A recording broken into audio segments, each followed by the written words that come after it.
It's obvious that the market was focused on the ECB meeting results and the press conference with Christine Lagarde. The pound sterling showed the same performance as the euro. Curiously, the US dollar began rapidly gaining in value only during the Asian trade. The European Central Bank raised the benchmark rate by 75 basis points. What's more, Christine Lagarde said that the regulator may raise interest rates by the same magnitude at least one more time if inflation continued rising. Judging by the aggravating energy crisis, inflation is unlikely to slacken. Against the backdrop, the US dollar started gaining in value.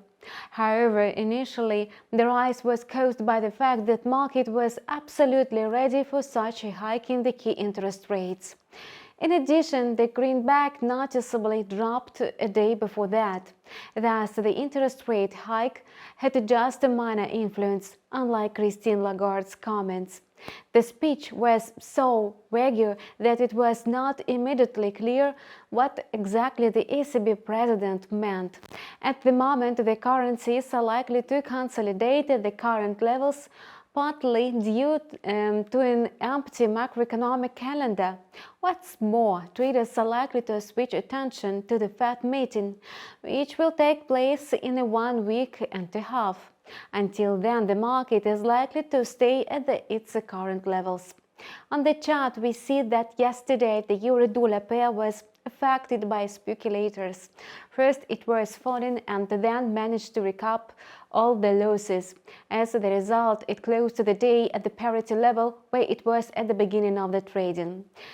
At an early stage of the Asian trade, traders started buying the euro. As the result, the currency jumped above 1.0050, and if the price consolidates above the control level on the daily chart, it may form a fully fledged upward correction.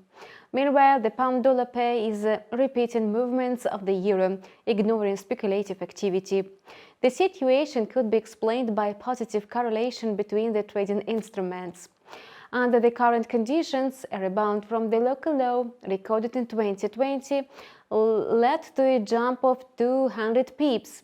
To launch a correctional process, the boat should consolidate above 1.1620, at least on the 4-hour chart. How we're going to be in the short term, we will definitely tell you in our next news releases. Don't miss them and stay up to date with us. See you soon.